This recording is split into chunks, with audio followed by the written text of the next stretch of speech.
tired of constantly checking your Google Sheets to see if there's something new? Well, let's make Zapier email you instead. The moment a new entry is added, no refreshing, no guesswork.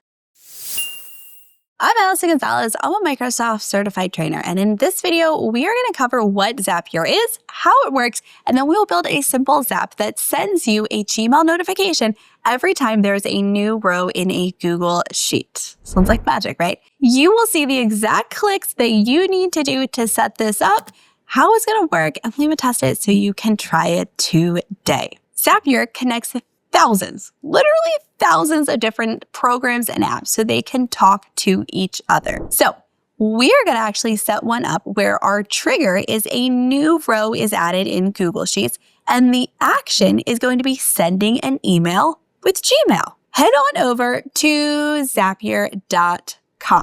Once you are signed in, we're going to stay with the free plan. You can do so much totally for free without having to pay anything at all. Now, on the homepage, we've got lots of options to start from scratch.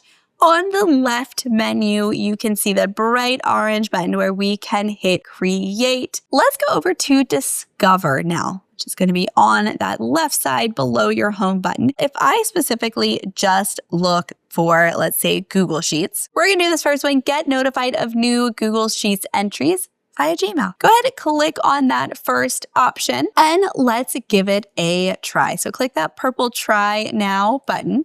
Now here is our canvas. Here we can see all of the elements that are in play in our Zap. So let's go one by one through each of the sections that it's created. So first off, I have Google Sheets. Now with this first section clicked on, I have this pane over on the right where it is showing if we're using spreadsheets, where we pick them up. And now I just get to pick what spreadsheet am I looking for. Now, if you have it connected to your Google Sheets, it will prompt you, right? Anything that you're not already connected into, it'll ask you, hey, do I got permissions? Can I go over here? Do I need login information for this? I signed in with the same Google account that I have made for this testing purpose. And so I can see there is the one spreadsheet that I have active ready for this. Depending on the account, as you sign in, right, you'll have access to all of the spreadsheets that you are into for that account. So now I'm saying, alrighty, we are going to be paying attention to a new spreadsheet row that's on the test sheet for Zap, which I have right over here. Now in this test spreadsheet, I have, right, the date, a class name, an instructor name, a topic about it. I only have one sheet, and that's the next question that it is asking me is what worksheet are we caring about on that spreadsheet, right? We could have multiple sheets. I'm going to go with obviously my only one, which is sheet one. And that's how easy it is, right? We're just setting it. We're just telling it, hey, go look over here. This is where you're paying attention to. Let's hit continue. And I'm going to just click on down to that next section, right? That formatter by Zapier.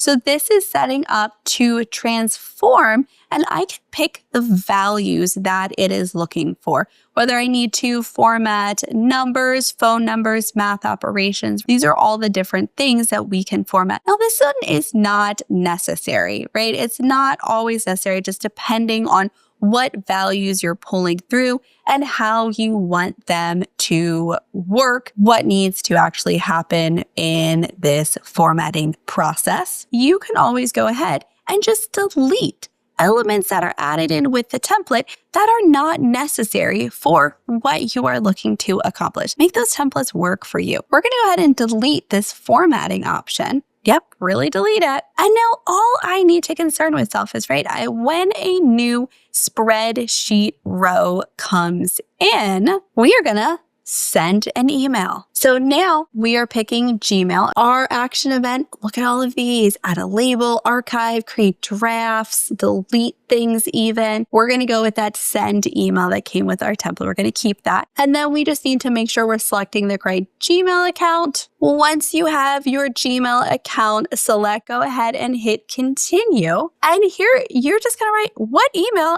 do you want to receive anytime a new row is added in your spreadsheet? So I'm going to put my email address in the to field. I suggest for testing purposes, you send it to yourself as well. But this would be where, right, if something is happening and you want someone else alerted, you would put them in here as well. Once you have your email address in, you can decide if you want to send it to others, and you can decide if you need it to, who is it going to come from? And again, I'm just going to pick my own tied email address. We can pick a name, right? If you want to put a nickname in there, reply to, all of those, right? You can see those required fields.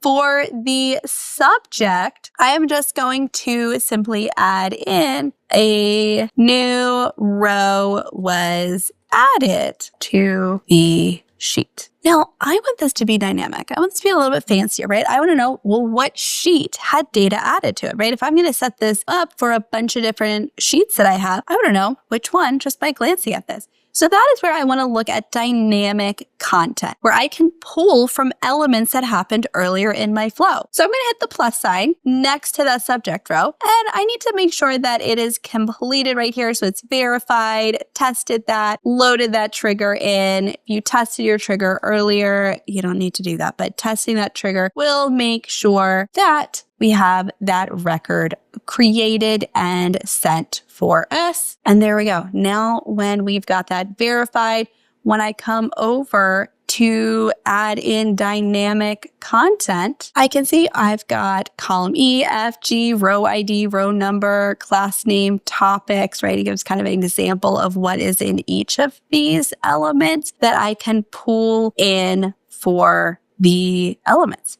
So I could say, all right, a new row was added to the sheet, right? You can rephrase this however you would like. I think I'm going to keep my subject line simple, but I'm going to add these details in for the body, right? That's going to be a lot easier to take a look at all of those specific details, especially if something really long gets added in each of these column. In the body of my email, I'm going to say a new row was added with these details. And again, provide the exact formatting that you would want to see for the emails. Look at this sheet that you have, right? I have a date column, a class name column, a teacher column, a topic column. So we're going to go with a new row was added with these details. Just say date. Then we're going to put in class, teacher, and I'm going to go back in, and then I'm going to hit that plus sign just to add in my dynamic content. So I'm going to have date. I click over next to class. Let's go bring over the class name. For the teacher, let's bring over the teacher.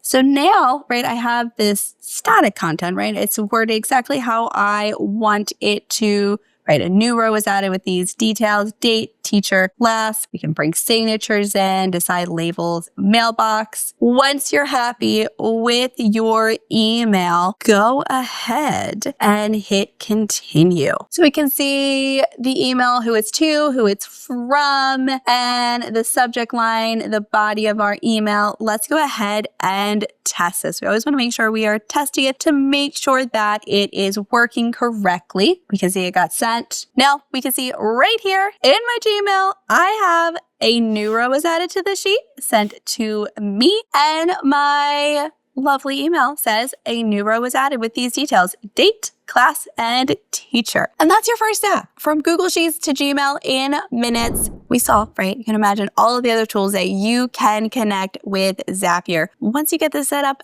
go experiment. If you want to learn how to create more time-saving automations, definitely check out my full Zapier class on our on-demand platform. I'll have that linked in the description below for you. So if you're curious, you can jump right on over. And of course, use code Allison40 to get 40% off your on-demand membership. But before you go, don't forget, let me know, what is the Zap that you wish existed or are hoping existed that would save you the most amount of time, right? What are you working on that you're like, oh my gosh, I want to automate this. And I cannot wait to see what you got. I'll be lurking in the comments and seeing what you got. And let's go see if it is actually already a Zap out there.